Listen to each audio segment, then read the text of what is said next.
Assalamu alaikum wa rahmatullahi wa barakatuh. Hello viewers, welcome to another JUSREAP farm tour. Here we are at lot A1 and we're gonna, give you a view of what is happening with our 6 weeks old melon field, just bringing over into the 6 weeks old. So we're gonna just show you how the progress is on the 6 week old crop, what we have been using, and our method of growing thus far. So we had planted these watermelons in, what would you say now, we're in May, so we planted them in late March. So we have a very good start. We started out with some 20-20-20 feeding the young plants. Now in the mid-range of the growth, we had used some MAP to add some phosphorus, and also plus with 20-20 again add some potassium and some nitrogen as well. But we had fed it with some strong phosphorus. Now we're in the 6 weeks old stage. We're getting some lovely fruiting, and now we are using a lot of phosphorus with some balance with 11-22-22, which is nitrogen, phosphorus, and some potassium. We are also using some foliar application, where we are applying some zinc, also applying some potassium and some phosphorus with some boron and some calcium, and trust me, it's doing very good so far. Past few days ago we got some rain, and the rain actually helped to speed up the growth, and it's very lovely thus far. Just in the middle of the video now, we're just asking the cameraman to just tune in and we'll show you how our fruiting is taking place. And actually these fruits are holding properly, they are sizing up properly, they are shaping properly, so there's no deficiency in any fruit growth. So we ask the cameraman to just zoom in and we'll just show you guys. We have some golf ball sizes right here, very shine, very lovely. Here we have some American football size coming up, very lovely, shine, elongated, just perfectly how you want it. That's what was designed for the seed, how it was designed to grow. Here we have some lovely shine fruiting, so once you see these fruiting having their glassy look and their good shape, 1 week old, 2 weeks old, you know that you're on track. Because normally if you're having deficiency in anything, when the plant start to fruit, you will see the deficiency right away, both in the vine and on the fruit. If you come closer, probably this is one of the biggest one in the field now, but as you can see, that's a lovely melon. Just by this young stage, within 6 weeks time, 6 weeks old, you can assume that this melon is going to go, if we continue to feed it as we are doing now, this melon probably can go up to a 35-40 pound. So you can actually grow your crop to assume the sizes from early that you're going to get, and from here on the intention is not to focus on the sizes now, but to focus on the fruiting and how much you can get on each vine, because that's the important part right now. The part right now is to think about the quantity of the fruiting, not what the size will be down the line. So we'll continue this plot, feeding it with some more nitrogen, phosphorus for the next 10 days, and probably cut down the phosphorus and start to add some more potassium going forward. You know that the potassium and the calcium will actually help it now to fruit with size and the fruit development. So we're on track, we're looking very good. Sorry we did not show you guys the 2 week and the 3 week old growth of the crop, but we have so many things on hand. We apologize for that, but if everything continue on par, no excessive rain or no extra heat that the plants might stress, we're looking at a very healthy crop. and a healthy yield, you know. So I will keep you in touch with that. Alright, so there are some common questions that some of our viewers might have some of the time, and one of the common questions, I will only refer to two now.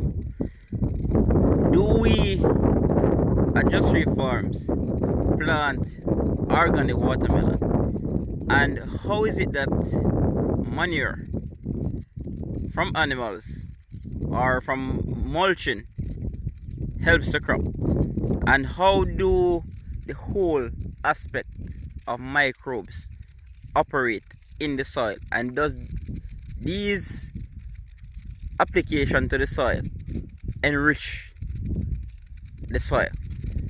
Alright, first question, we do not do 100% organic farming, but we try our best to eliminate synthetic applications of any sort. So any way that we have to use a synthetic method or too much, you know, poisonous insecticide is there, because we're doing a large scale farming, and to 100% organic you'd find a lot of difficult times, and probably your budget will, you know, go here instead you want it to reach here, because our market that we are in does not really cater a lot for organic, even though we try to, you know, for customers and ourselves, because we feed ourselves from what we grow. Organic matters to the soil, you know. Probably next 5 to 10 years, probably everybody will learn about organic matters, and when somebody asks about organic matter, probably it will be assumingly become a rhetorical question, because to how it will be taught and learned by everyone that, you know, organic matters actually help the soil positively, right? We don't overfeed the plant with organic matters, because if you overfeed one spot, you know, just like anything else, you will lose your plant, because it will have too many nutrients and too many, you know, it will be too enriched that the plant cannot handle the enrichment of the soil at the single spot. So if you're using it, we use organic matters, but we use it in gradual stages. Whether we come and line the rows with the organic matter, or we use it through our drip irrigation. Microbes definitely help the soil, because plants works like humans, you know. We don't consume the food, and we know what our body takes from it. The body takes what it wants from it. So just like the plant, the organic matters, the microbes enrich the soil and recondition the soil, because the soil actually likes to be reconditioned, and the soil wants to consistently keep its pure state and add what it does not have. So it takes from the organic matter, and the microbes actually plays its part, and then the plant takes what it wants, and it is a cycle. It takes the nitrogen, the microbes break it down, the plant takes it, the plant add it to the vines or whatever, tubers, anything, and then the fruit comes. The fruit feed from the vine, so it's a whole process. So a lot of people might hear the term microbe, and they might hear the whole aspect of microbes giving a balance to the soil, but the common term that is used for this, as probably a lot of people might know, is ecological balance. Right. So you're creating an ecological balance within the soil, right? And the whole aspect of microbes, because this might confuse the average person if they are not biologically has a biological background, or strong in the area of science. But when the term microbe, can I define like what microbes are, that people might understand that is bacteria, etc.? All right, I'm not strong in science, so from the little that I know, I would say microbes are organisms that are in the soil that actually is like bacteria, for example, and it generates and it takes away the filth from the soil and add to the soil what actually causes the soil to be enriched as a rich soil for planting. And when the soil is enriched, you will see like mushrooms and stuff, which is a fungi, start to come from that soil or that mulch, for example, and that will show you that that soil is very rich, and that soil has a lot of microorganisms in it that is playing its part for the mushrooms to grow. So seeing mushrooms grow is a good sign of good soil or good ecological manure. balance. Yeah. So practically, mushrooms do not grow where a lot of synthetic fertilizers or stuff are applied. So you will know that where see mushrooms, there's a good sign of a good soil. Yeah, man. So actually, we have applied organic matters to this lot. We have applied synthetic components. Because with these type of large scale farming, it's a blend of a lot of stuff. So we normally share what our organic chemicals or organic applications or organic products are. We share our synthetic ones, both online or if a farmer calls to ask for advice.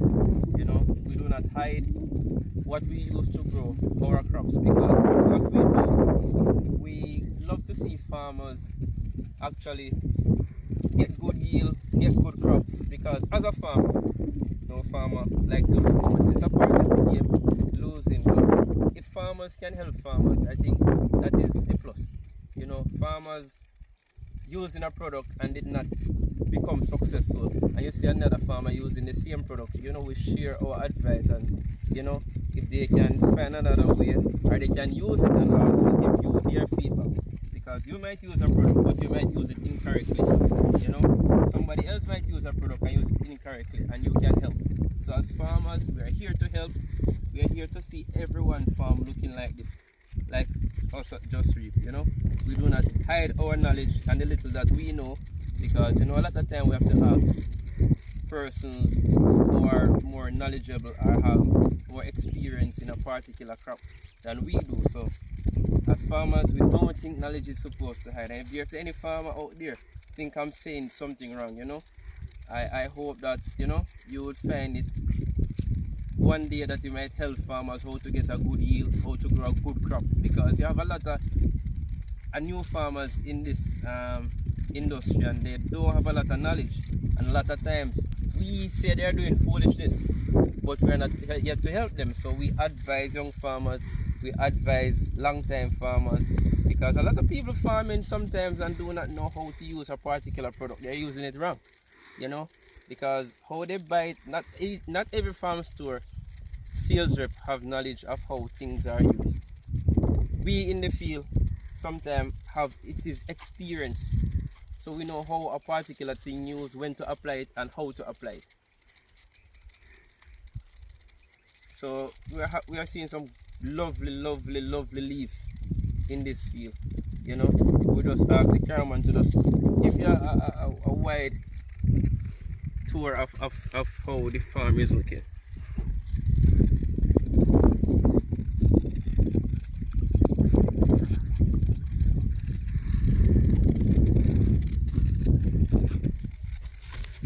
Yeah, man, so we at JUSREAP Farm say see you next time.